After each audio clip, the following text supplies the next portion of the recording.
Thank you, Adrien, and ladies and gentlemen, a very warm welcome, and thank you very much for being with us for this first webinar of the 2021 academic year. It's a great pleasure for me to introduce Pablo Martin de Holan, our Associate Dean in Qatar. He's going to talk about why managers disregard the signals of an impending crisis. So a very timely topic, Pablo. Thank you very much for proposing it. And I suggest we directly go to your presentation. I'll be back for Q&A. I will suggest that everyone can use the Q&A window to ask their questions. And I'll try to organize them so that you can answer a maximum of questions by the end of this webinar. Thank you, Pablo. Well, thank you very much, Dean Michaud, and thank you so much for the introduction. Thank you, everybody, for being here with me today. I want to give you a webinar that hopefully is insightful and gives you some ideas. I think it's, before I start, I want to be thankful first to the audience, to people being here. I think it's very important that we share that with everybody. Also, thank to the team. There is a lot of people behind the scenes, behind the camera. So thank you very much to them for organizing all this. It's never easy. Big thank you. Now, today, I want to talk about something that, as Dean Michaud said, is very timely. Although I want to confess from the very beginning that the research on which this presentation is based is not about COVID. We did it well before. Nevertheless, we see some similarities between what's happening right now at many layers in many countries with some of the findings we had before. And we would like to make the connection. So the presentation today is about why do managers disregard the signals of impending crisis, why that happens. My name, as it was said, is Pablo Martin de Holan, and I am a professor of strategy and business policy in the education track at HEC Paris. And I'm also now serving as the Dean of HEC Paris in Qatar, in beautiful Doha. And that's where I'm talking to you today. I'm talking to you from Doha. The objective today is to have a pleasant presentation, so I'm not going to make it too long, really. Anywhere between 30 and 45 minutes, depending how long I take to go over the slides. The presentation itself is going to be divided into 3 parts, and after that, we're going to have Q&A, so 4 parts, in fact. My 3 parts are a brief introduction to what I'm talking about, the context of the ideas I'm presenting here. Second, talk a little bit more about crisis and what do they mean for managers and for management. And finally, I'm going to be giving you probably what matters to you the most, some insights, some ideas that are research-based that will help you be better at that. And that is, I think, part of the conversation that we're having here at HEC, how to help people become better managers, better leaders. Now, the idea of anticipating crisis, it's well developed. It is something we all do. I mean, we would like to anticipate crisis. We would like to do things before they happen, because obviously we are aware of the fact that certain things are easier to prevent than to fix. There are even a bunch of sayings in French or in English about prevention, about cure, much better to prevent than to cure. But if we take it to the world of sports, I want to start a presentation with a comment by ice hockey legend, Wayne Gretzky. Now, many of you I know are not very familiar with ice hockey. The only thing you need to know is that this is the Messi of hockey, right? Really, or the Cristiano Ronaldo, if you prefer Cristiano Ronaldo. There's a gentleman who scored the most goals in the history of hockey. There's only 2 players in the world that score more than 800 points in their career. And this gentleman is about 15% higher than the second. So it's really like an exceptional hockey player. But he said that a good hockey player plays where the puck is. The puck is the little rounded thing that people use to score. A great hockey player plays where the puck is going to be. And there is, I guess there is a connection between hockey and management. It's always good to adjust to the reality as it is today, but it's probably a little bit better to adjust to reality where it's going to be in the future. That is a task of all managers. There's a task of forecasting. Managers forecast. We focus on forecasting, on trying to assess the environment, not just today, but the future, try to evaluate the different trends in the environment. That's part of the everyday job of the manager. In fact, That is at the core of a strategic analysis. That is something that we're all supposed to do. So strategic management, the discipline, is about trying to, well, lead the organization to the future by understanding the conditions of the future. Now, outside of hockey, if you have ever set foot in a business school, you probably have heard that you need to do SWOT analysis. SWOT analysis, for those of you who may not be very familiar, it's about the strength and weakness of the organization, the opportunities and threats, and you connect these things, and that's how you map the future, right?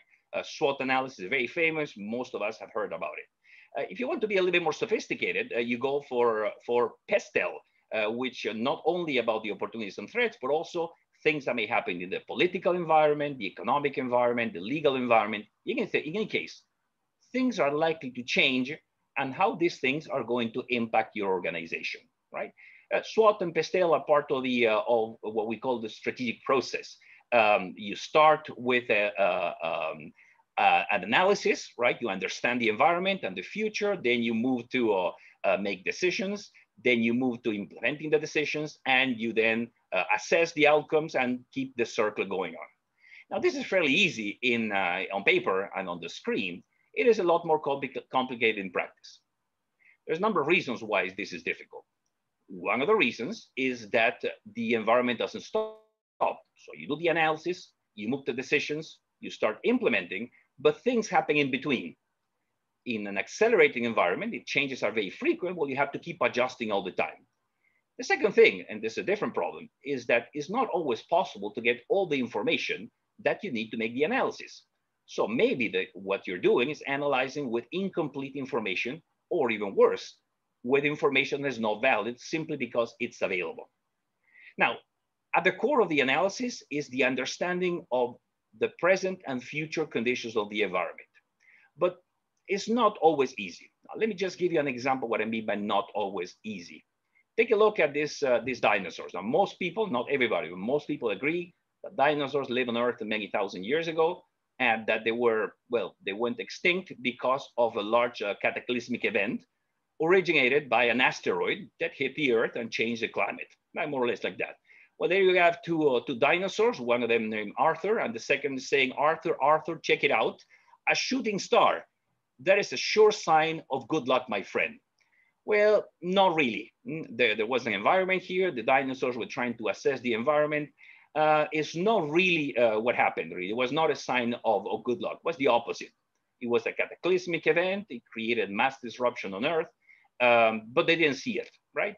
And that is, I guess, the topic I want to focus on today.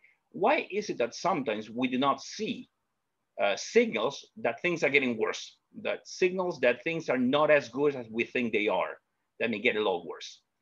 And we can always take this as a joke, and that's a cartoon, so it's not very serious. It's supposed to be a cartoon. The dinosaurs are, they have a very tiny brain for the size of the body. They're not particularly intelligent, and so on and so forth. And of course, it's nice to say that these things may not happen to us because, well, we are intelligent and the dinosaurs are very stupid and dim-witted. So this only happens to, well, not very intelligent, dim-witted people. And I would like to challenge that. I think I would like to see that it happens to the best managers. So my question is why? Why does it happen here? But before I go any further, I would like to ask you a question. Have you witnessed a crisis in your work that could have been prevented, could have been avoided? So I'm going to ask my colleague Adrian to just put the question there. And please take a moment to answer this question. Have you witnessed a crisis in your work that could have been avoided? Let me see. The answer is yes or no. So it's very simple. So you have three choices: yes, no, or well, not answering. Let me take a few moments and see what you reply. Just for your information, Pablo, the results are not currently visible for the participants. As soon as we close the poll, we can be able to make it visible.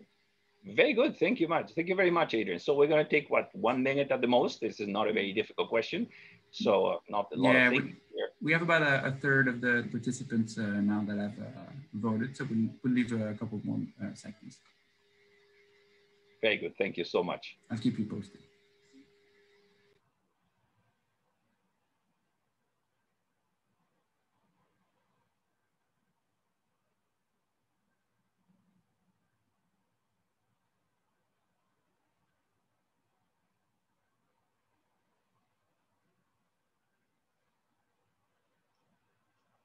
So let's go. How about that? I think it's a good time now to close the survey. All right, I just shared the results with our participants. I can't really see. Can you tell me how much it is, please? Yes, we have about 30% that answered no and 72% that answered yes. So let's say 75 just to make it round, because we love round numbers. That's 3 out of 4. It's not surprise for 2 reasons. The first is not a surprise because, well, I think that's one of the reasons what brought you here in the first place. The second, because it's a very common event. Even if you were nowhere here, this is very likely. So crises that happen that could have been avoided, but they were not avoided. So what I want to tell you, ladies and gentlemen, that this the talk today is part of a larger conversation that we are having at HEC. And this conversation involves how to become better managers. So the conversation has been started. We just need to go back here. Now, there we go. So the conversation was started a long time ago with the COVID when we started doing webinars, and it's part of a conversation, as I said, that deals with how to become better managers, how to become better leaders, how to make better decisions. I took four of my colleagues' webinars. I guess that they're all connected to what I'm going to say, not exactly the same, hopefully. My colleague, Anne-Sophie Chaxel, she was wondering about the things that we need to do under uncertainty. How do we make how to create intelligence in the face of uncertainty, how we make better decisions when information is incomplete, when information is not available. It's also part of the conversation that my colleague Hélène Musicas engaged into when she proposed a methodology to actually deal with complex decisions in a VUCA world. VUCA is the acronym of volatility, uncertainty, complexity, and ambiguity. And I guess the same thing was said by Pierre Dussoche, who said that suggested that the strategic tools, the tools of strategic management can be good, can be useful to make better decisions in spite of uncertainty. At the core of these 3 people, these 2 ladies and this gentleman conversation is the idea of uncertainty. That is, we need to make decisions today whose consequences are going to appear tomorrow, but we're not really sure of the consequences tomorrow. I mean, we have a degree of certainty, but not 100% sure. But of course, by the time we make the decisions and tomorrow comes, we cannot go back and undo the decisions. They're very costly, very, very costly to reverse. And at the very least, they're irreversible in the sense that you cannot go back in time to the previous day. So that is the problem of uncertainty. To make things worse, there's decision-making and there's bias. So it's not just about the decisions you make and the uncertainties, also that you're likely to have significant biases when you make the decision. And that was the topic by Olivier Sibony, who said that, well, decision-making is well, tainted by bias. There is a lot of personal, collective biases that lead you not to make the right decision, not to analyze the right information.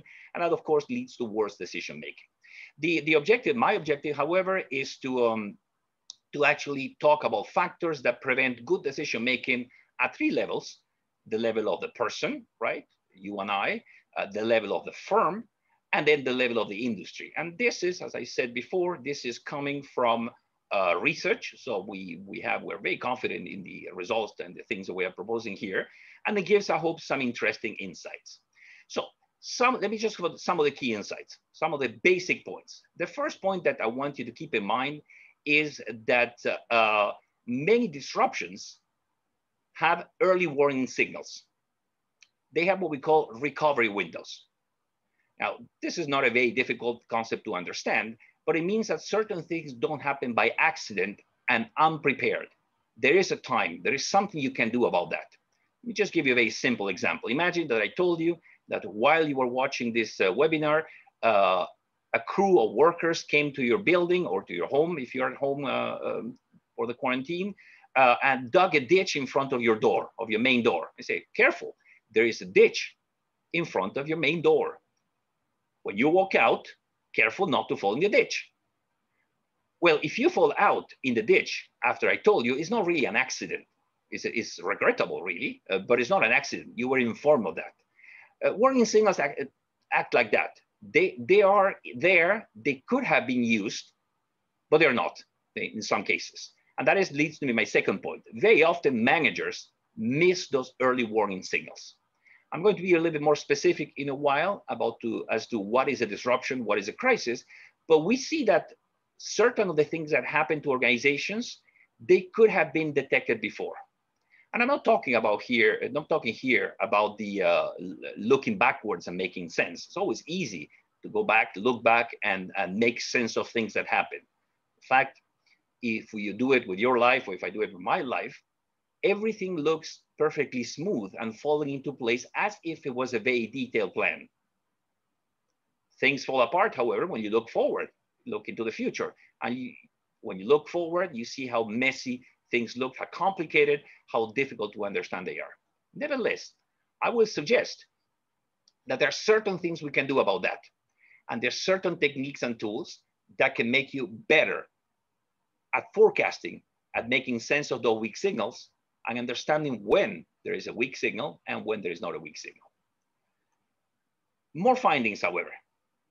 There is a sense that there was awareness of the time. Now, if everybody missed the weak signal, then I can say it was very difficult to detect. But we have evidence in most crises that at least some people in the organization, some people in the industry, some people in the world, they saw the weak signal and they told, we need to do something about that. So there's ample evidence of that. But there's also evidence that is very difficult to act, even if you are aware. So even if you are the one who understands what's going on, it's very difficult to get the organization to change. It's very difficult to move the organization in the right decision. For those who are very familiar with technological innovation, you may remember that this is part of the argument made by Harvard professor Clayton Christensen, who recently passed away after a long life of very successful research, was an old man. But he suggested the same thing, that technological disruptions work like that. It's very difficult to incorporate a new technology if you're in love with the old technology, because these two things, well, they tend to collide. It is a little bit as if there was some kind of willful blindness. And I'm using here voluntarily the title of a wonderful book by Margaret Heffernan. And she published a fantastic book. I suggest you read it about, well, why sometimes we do not see the things that we do not like to see. And that is bias in decision making. Now, to tell you a little bit the bad side of the story is that in the US, for example, you cannot use willful blindness to justify your decisions. If you were supposed to see and you didn't see, well, that is a problem.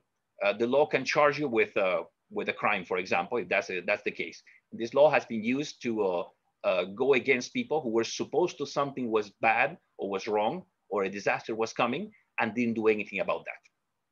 Now, back to our topic, I want to give you just one example of what I mean by difficult to see, difficult to convince other people, and difficult to act even if you detect the signals. And I want to take you back to the 2008 crisis. Now, we seem to go from one crisis to the next, and this is the most recent one, the one we're living in today. But in 2008, there was also a world crisis. This time it was economic mostly. It was not just, it was not health, it was economic. And the whole thing originated by a collapse in the subprime mortgages. Subprime mortgages, in case you're not very familiar, are mortgages that banks were giving to people who had very bad credit. Now, why, if we look back, you can ask yourself, how on earth someone thought that lending money to people who were not solvent, who had a bad credit, was a good idea. But at the time, it was thought that, hey, you give money to these people, the price of the house is going to go up, and with the price of the house, it will be able to pay back the loan they took. In any case, I want to put forward this lady, Janet Yellen. She's the first woman chairperson of the board of directors of the Federal Reserve System in the United States of America. Before that, she was vice chairman of the board of directors, and before that, from 2004 2010, she was the president of the Federal Reserve Bank of San Francisco. Now, in case you're not very familiar with central banking in the US, the Federal Reserve consists of 12 different banks regional banks, so they have different regions, and together, well, they make monetary policy. They decide whether interest rates are going to go up or down, or other things depending on the evaluation of the market. She was very, very well placed to see the problems of the bubble. And she did. In 2006 and 2007, she said this, before the crisis: the risk for further significant deterioration in the housing market, with housing prices falling and mortgage delinquencies rising further, causes me appreciable angst. A fantastic way of saying it. Appreciable angst, given that a year later, we had a world crisis. Rising default in subprime could spread to other sectors of the mortgage market and could trigger a vicious cycle in which a further deceleration in house prices increases foreclosure. Now, the interesting thing is not that she saw it coming, is that they said it before it happened. She was the president of a bank. She voiced her opinion. She was part of the committee that established monetary policy for the US, yet the committee as a whole, the Federal Reserve, said that, don't worry, Janet, there is no reason for you to have appreciable angst. Things are going to be okay. There's going to be a soft landing, and it didn't. So what are we talking about when I say crisis here? I'm talking about a few things. First, I'm talking about a very large crisis. The one example I gave you, 2008, the mortgage foreclosure crisis, where Lehman Brothers went under, Bear Stearns, and a few others. But also maybe the COVID. With COVID, we have signs that at least some people knew something. Some people had said, listen, there is a pandemic, or there will come a pandemic. The only thing we do not know is when, and we didn't act. But I suspect that the audience here, people here in listening to me today, are much more interested in two things: in industry crisis, disruptions at the industry level, and disruptions at the firm level. So let's focus on those, please. There are many examples that we can give, but one example of disruptions at the industry level is the introduction of smartphones. There you have Apple launching the iPhone. You have other firms that were dominant: Nokia, BlackBerry, Sony Ericsson. The smartphones were launched and they wiped out the incumbents. The question is, why didn't they react? In fact, they did have smartphones. Sony Ericsson had one of the first smartphones. BlackBerry had a phone that was not really a smartphone, but it was like really nice, and it was quite useful. It had a larger consumer base. Nokia had already launched smartphones. So what happened? How did they miss the signals? Now, the other thing that, the other example that we give often in class is the example of the retail disaster of 2019, in which many firms were completely wiped out of the market, many retailers, because, well, according to the standard, because of Amazon. But it turns out Amazon was launched in '94. By '98, they were selling movies and CDs and DVDs and essentially music and books. And by '99, they were selling consumer electronics. So how come that you didn't see it coming? You had a long time from the year '99 until '19 to do something about it. What's surprising is how widespread it is. Now, the year 2020 is a lot worse for retail, but not for exactly for the same reasons. There's also evidence that there is disruption at the firm level. The industry changes, and you're not able to change with the industry. Consumer preference is going one direction, the firm stays the same. The market changes, the firm stays the same. There are a few examples. I mean, I don't know how familiar you are with Subway, but Subway is a fast food chain. It's in over 100 countries. I think they have several tens of thousands of franchises, yet they're going through very, very hard times because they're not able to keep pace with the rise of new franchises, new companies like, I don't know, Panera or what am I thinking about? The English one I'm thinking about, and I just lost it.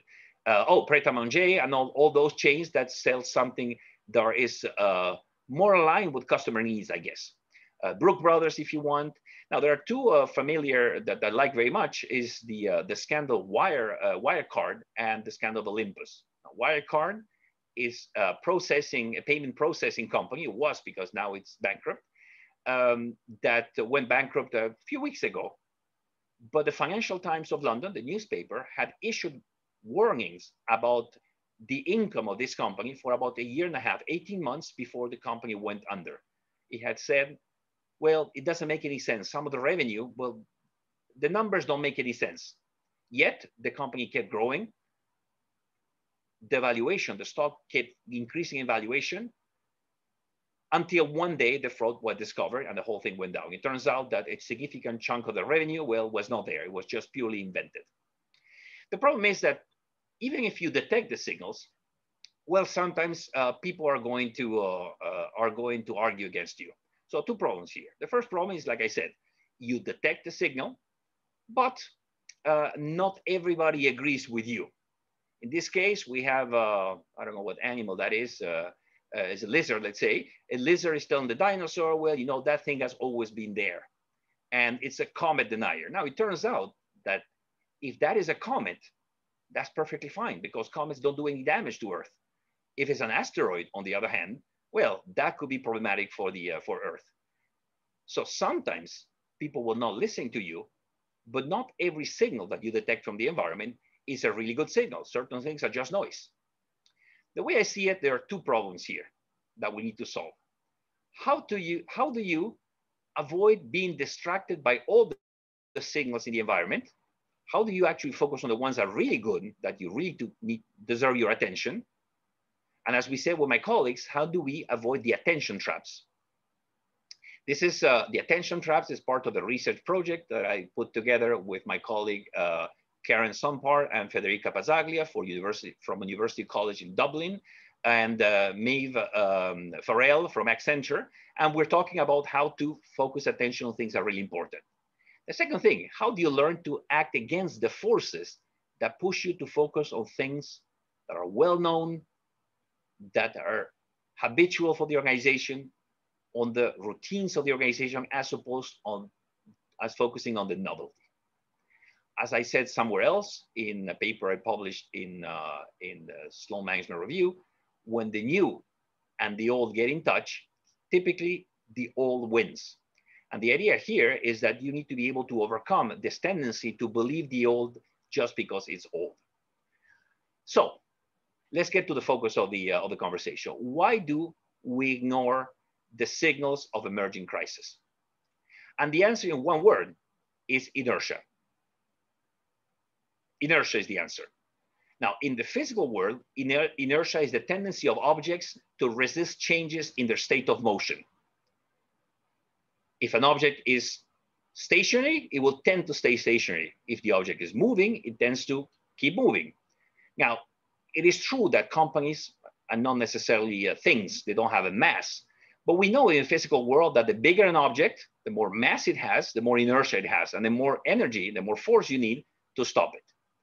But I'm not talking about physical inertia here. I'm talking about a different kind of inertia. I'm talking about inertia at three different levels. The first level is the inertia that comes from the nature of cognition. The way we see the world, the way we decide, the way we gather information. Those are problems that happen at the personal level, at the individual level. The second level is the nature of the organization. The organization itself is designed to do certain things and not others. And the things it's designed to do sometimes prevent the change into something else, the movement into something else. Finally, I'm going to argue that the dynamics of the industry doesn't help either, that the industry itself consists of a population of organizations, and those organizations do certain things, and what they do becomes the natural way of doing things. That's why when you have an incumbent, well, it can be so disruptive because they do things in a different way. I'm going to be covering all these things one by one and also telling you what are the things you can do to counteract the forces of inertia at those three levels. Let me start from the end. Let me start from the industry. At the industry level, one of the things you can do to avoid the inertia that comes from looking at firms in the industry and doing the same thing that everybody's doing is by looking at entrepreneurs. Entrepreneurs early on, they don't look like a threat because they're small. Amazon looked like a very small firm. Uber was not very big when it started. Most disruptive ideas start very small. So if you are in an industry that's very conservative, oil and gas, for example, or car making, look at the entrepreneurs. Tesla is creating a significant disruption in the car industry. It didn't start big. So if you look at the entrepreneurs, you'll get a lot of information about how things could be, because these people are precisely doing what the entrepreneur should do. Produce some creative disruption, change the way things are done. And these are the people who are paid, these are the men and women who are paid to actually do things in a different way. Now, not every entrepreneur that enters an industry is going to be successful, but some of them may, and some of them have received money from investors. So if you look at the entrepreneurs, you'll be able to detect certain things that you do not do because you're not an entrepreneur in that industry. The second thing you can do is customer centricity. Industries serve the customers in very standard ways. Well, look at the evolution of the customers. Do they like the way you're doing things? Are they new ways to create value? Are they modifying habitual patterns of behavior? And once you do that, you realize that, well, there are alternatives that appear. A long time ago, people used to go to the bank by going to the bank. They had to go to the branch, and that's how banking was. Then people start moving the banking to banking online. But it's not just moving to my old bank with a branch to my old bank with a website. That creates a whole variety of opportunities for other people to do banking in a different way. And that is really powerful, because if you're a bank, you look at the possibilities of the entrepreneurs, and that tells you that customers are valuing something else. They want to do banking in a different way. Customer centricity helps you be anchored into what creates really value for you, which is creating value for the customers. The last thing is look at the canaries in the mine. You are in industry A, and you may be looking at industry B. They're not exactly the same like yours, but they have the same structure. And maybe something that happens in this industry will happen to you, but later. If you are in the clothes retailing business, for example, you sell, I don't know, jeans or shirts, well, and you see that a company selling books with a physical store is under attack, well, that may be an indication that eventually that can happen to you too. Right now, we are going into groceries online, and Amazon is entering the grocery market. Well, what is going to be the effect of that on greengrocers, on people who sell like food? So that idea, looking at structurally similar, well, that helps you a lot. Canaries in the mine is a metaphor for what miners, people who went to mines, used to do 100 years ago, and probably before that too, bring a canary. And the canaries are animals that are very sensitive to the level of oxygen in the air. So when the oxygen goes down, the canary dies before they affect human beings. So if you're a miner and you're down there and your canary is in distress, you know there is a problem for you coming soon, not now, but soon. So you need to detect that. So the idea is to look at other industries that are like yours and see if there is something that you can actually do, because it will happen to you, but not just now, a little bit later. Our research finds that firms do three things when they have unpleasant signals.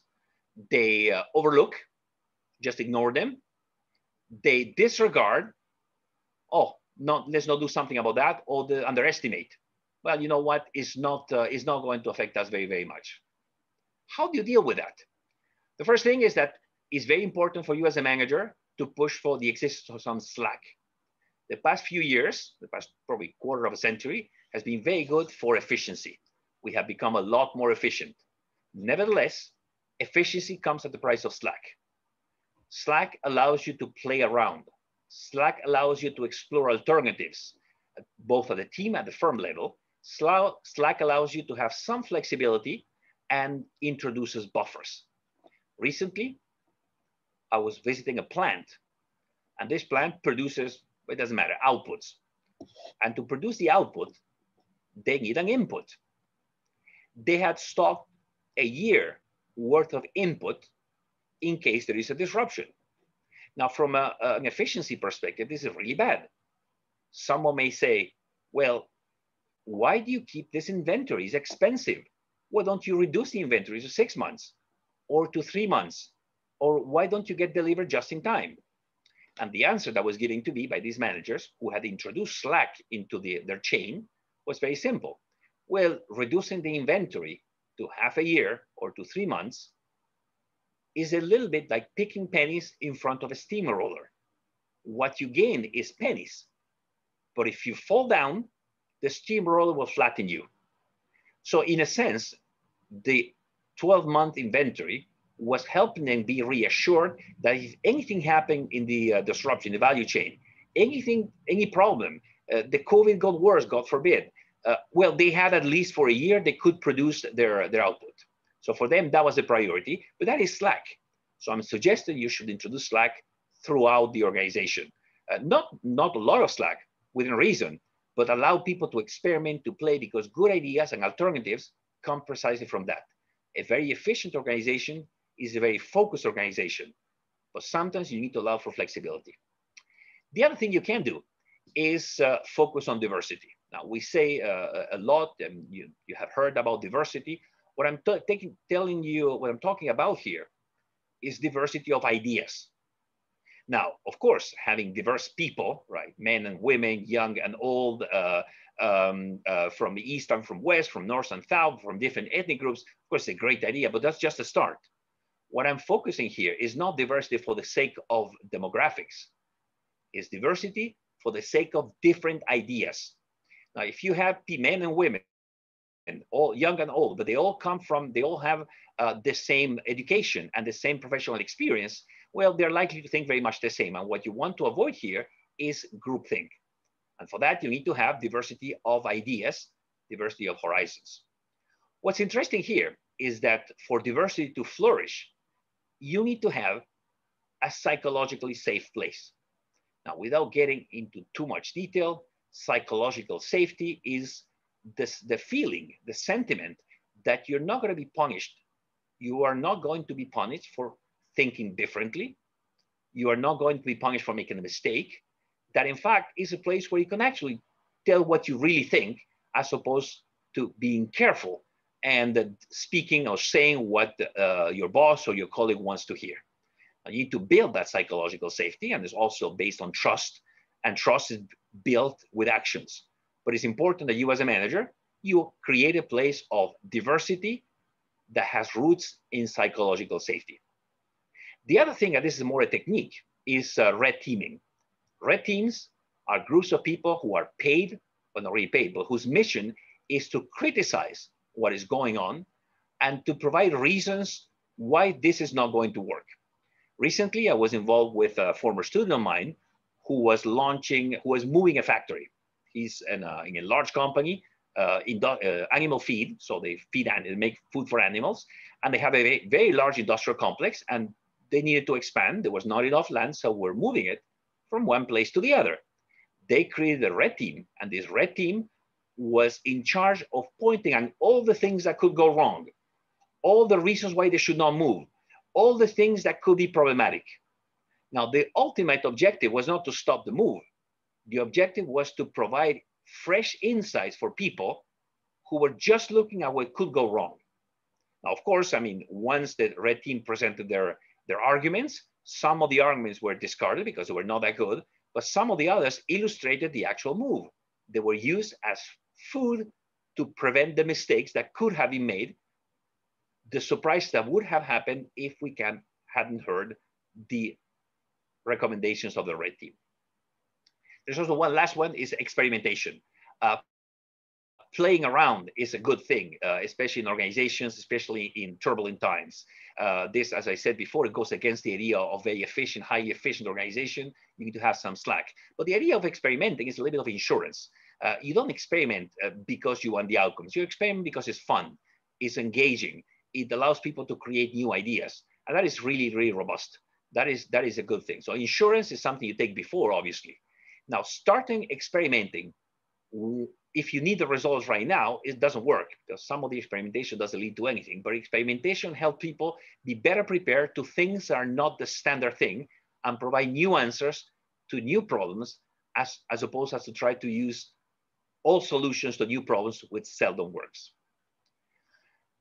Now I want to focus on the person. What can you do to become better at this?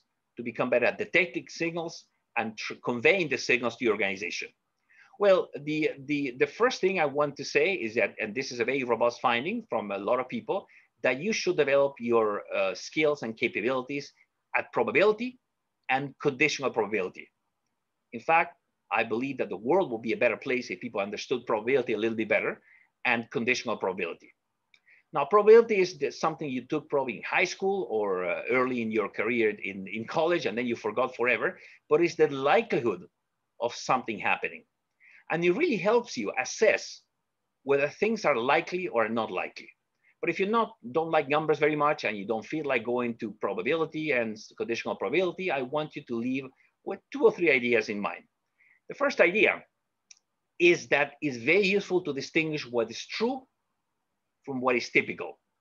It's not because something is possible that is very likely, although everything that is likely has to be possible.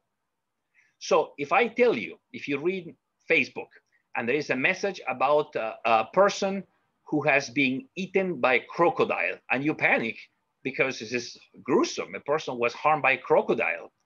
Well, unless you live in Florida and you live by the Everglades, which is a very vast national park in Florida, a wetland, the odds of you being harmed by a crocodile are very, very slim. So you can focus your attention on something else. Same thing happens when you drive your car to the airport. Now, we're not flying today very much, but we will one day, and we did in the past. When you drive to the airport, you have a lot more chance of being harmed in the car than in the plane. Nevertheless, a lot of people are afraid of the plane and not of the car. The idea is probabilities help you a whole lot detect what is likely and not likely, and as a consequence, where to focus your attention. Now, there's always the argument for black swans, of course, but at the very least, you're not focusing on things that have a reasonable likelihood of happening, and you're not doing anything about that. Then, if you want to make it more complex, well, you should focus on conditional probability. Conditional probability is the likelihood of something happening, given that something has happened before. So these 2 things are more complex, but they're also very useful when you start thinking in those terms. Just to give you one example, in many parts of the world, including Qatar, before you can enter a building, people take your temperature. And if you have more than 38 degrees Celsius, if your body is more than, the core temperature is more than 38, they will not let you in. And they're asking a question, what are the chances of you having COVID if your body temperature is more than 38 degrees? And the answer is, I don't know, I need to see the numbers, but a lot higher than if you do not have 38 degrees, even with the asymptomatic people. So what are the chances of you having COVID if your temperature is higher or lower than 38 degrees? So these conditions, well, they make a connection between events, and understanding in those terms help you a whole lot. Now, let me stop for a second and give you an example. And this example, again, is not going to be about business, because at the end of the day, it's boring to talk about business all the time. It's going to be about football, or as people in America call soccer. So there is a debate about who's the best player in the world. I'm not going to enter into that, but I'm going to ask you about the probability. Let's say that you want to know what is the likelihood of Messi, this is Messi, scoring a goal, given that he is the one who kicks. So there's a penalty kick, and he's going to kick. Is he likely to score or not likely to score? Well, this is what I was talking about here. What is the likelihood of something depending on the probabilities? Now, the outcomes are very simple here. On the one hand, you have yes or no. He scores or he doesn't score. There's no other possibility. He scores or he doesn't. But is the chance 50-50 or is different than that? Intuitively, when you have things like that, you would think it's 50-50. Well, let me ask you the question. What do you think the chances of Messi scoring a goal by penalty are? Adrian, I saw that you put the question there. Thank you so much. We're going to take a few moments for you. Yes, in the meanwhile, can you check that there's a little part of a window, I think, that's in the way of your PowerPoint. Sometimes it appears. It's in the center, near the title. And I don't know if it's been moved or not, but I don't see it now, but sometimes it appears. So it's probably just another window that shows up. I guess. But I think for now, it's good. It's good for now. Thank you. Good. So what are the chances? Now let's close the survey because it was briefly broadcasted what the chances are. Okay. So what do people say? Okay, so the results are 0 to 24% is account for 3% of the votes, 25 to 49 accounts for 7%, 50 to 74 accounts for 38%, and 75 to 100% accounts for 52%. Well, that's right. I mean, you got it, but it doesn't matter. It's not really that important. The chances of Messi actually. The chance of Messi actually scoring a goal when he kicks a penalty are 77%, 78%. Now, so far, maybe it's going to be more, it's going to be less or more, but these are the chances of when he's going to kick a penalty, he has, well, almost 78% chances of scoring a goal. By the way, for Cristiano Ronaldo, is about 84%, who is a little bit better than Messi. So what I want to focus here is on the what I was said before. Now, there are two possible outcomes here. The chances are not 50-50, but intuitively, unless you focus on that, you will actually think, oh, it's 50-50. No, it's not 50-50. It's a lot more. It's actually 3 out of 4. Now, reality and our life goes against that thinking. When you read that in the press that Messi missed a penalty, or even worse, Ronaldo missed a penalty, that was only because he missed a penalty. That's what made the news.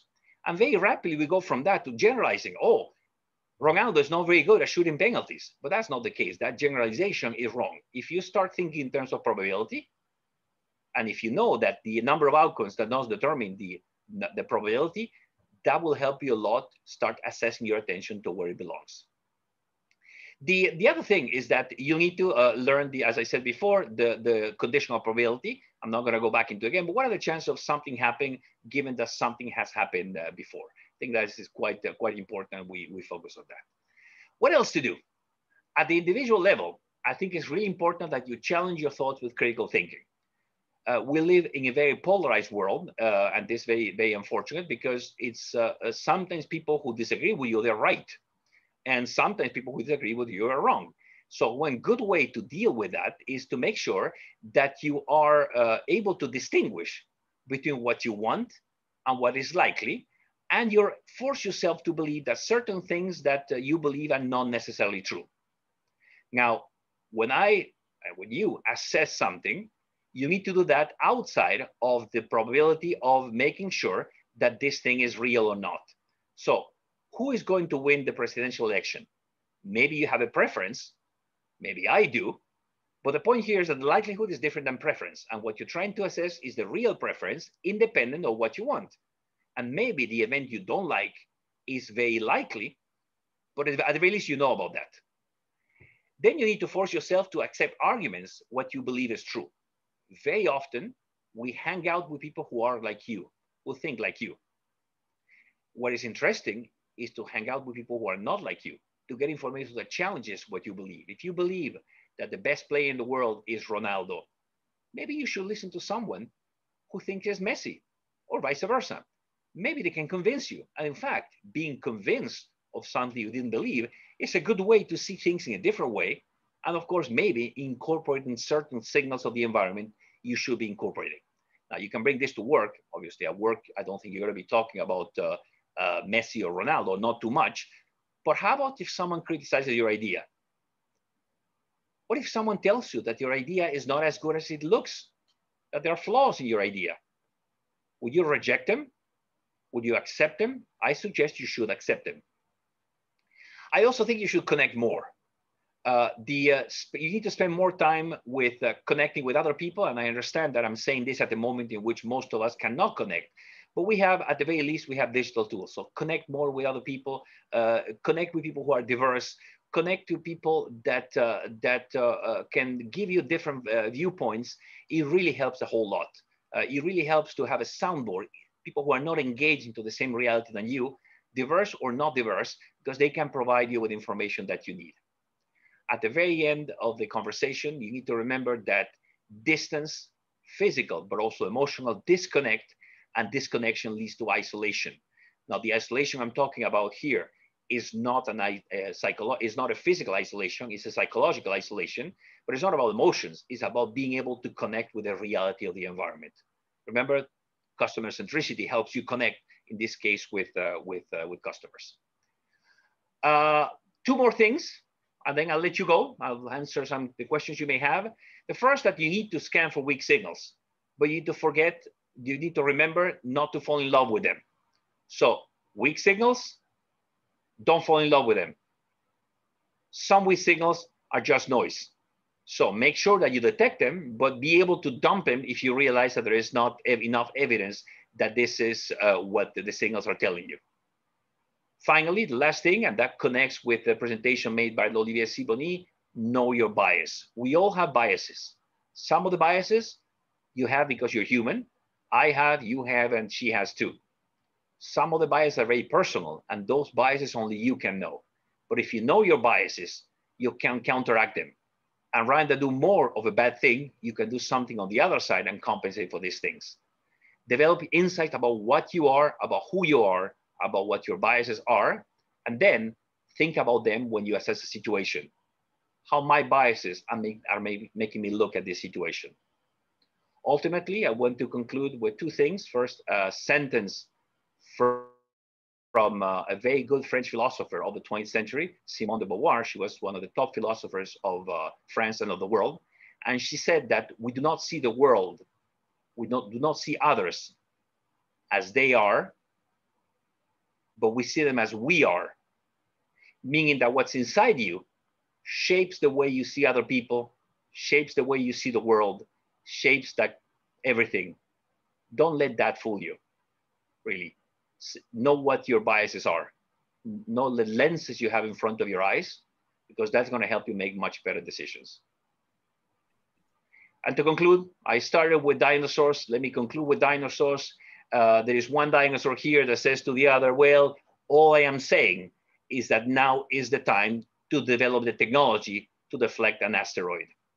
Well, maybe today is the moment to be doing things, because by the time they come, they're going to be too late. And I'm not necessarily thinking about COVID or the climate crisis that we are experiencing, although that is also a problem. I'm also thinking about technologies that are going to have an impact on business, artificial intelligence, big data, the entrance of new players, maybe deglobalization, the economic crisis that COVID has brought. All these things, how are they going to impact your business? How are they going to impact your company? I think maybe now is the time to start thinking about them to avoid being affected by the next oncoming crisis. So this is all I wanted to say. Thank you very much. I think I took a little bit longer than expected.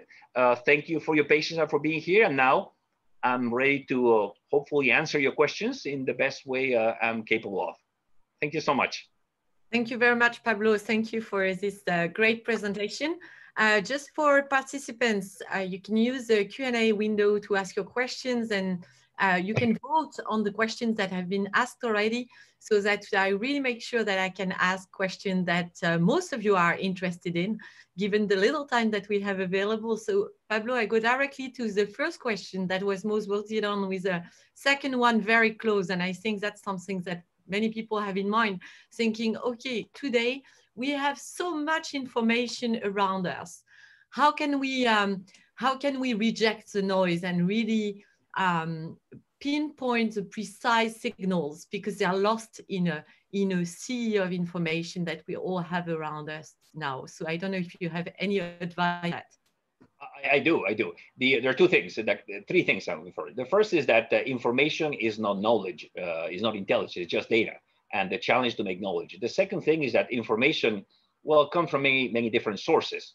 One good trick to assess what is good and what is not is who's giving you the information, how it was made. So become a lot more critical about the sources of information. Did you get it on Facebook? Was it made by a scientist? Was it given by McKinsey? Not all information is the same, so check the sources and be critical about the sources. Who's telling you what? Why are they telling you that? What is their interest? The last thing, the last trick, and again, it's a mnemonic, is to make sure that you try to understand. You try to make sense by having an explanation. What is this information trying to point at? But at the very least, if you need to remember one thing, is remember that being critical about the source of information is crucial, because not all information is born the same way. Okay, great. Thank you very much, Pablo. I go to the next one. There was a question really about well, there was a remark about the disruptive situation in law services now. Alternative legal service providers, in particular Big Four, are overtaking the legal market. So I guess that was one of the examples related to what you were talking about. I don't know if you wanted to mention something specific, but otherwise I'd go. Yeah. It's a big question. It's very difficult to answer specifically, but one of the things that happened towards the end of last millennium, last century, was that for the first time in history, services became delocalized. In last century, the definition of service is something that is produced and consumed at the same time and at the same place. And for the first time, we're able to decentralize, delocalize services, and that affects lawyers, consultants, like pretty much every single industry. So that is it. All the trends are happening: big data, artificial intelligence. This is a new one. The new disruption for professional services is artificial intelligence. Why would you go to a human lawyer if you can have a robot or a computer telling you that? So I would prepare for that too, because there's going to be a lot of disruptions in many service industries. Yeah, right. And I think there's one question that was related to this, saying that technology disruptions are harder to foresee. Somebody was talking about narrowing down high critical parameters for a firm, for instance, startup over time, budget for 5 years. Would this act as a warning system to avoid worst case scenario? It does. I would say that if you're the user, technologies appear like magic. But if you're in the industry, they take a long time. 3D printing, for example, how is it going to disrupt you? Right now, we're seeing the appearance of 3D printing, for example, in many industries. But 3D printers have been going on for the past probably 10 years. Artificial intelligence, big data. So when you're in the industry, the cycles of technology or the development technology are very long. So it should not surprise you very much.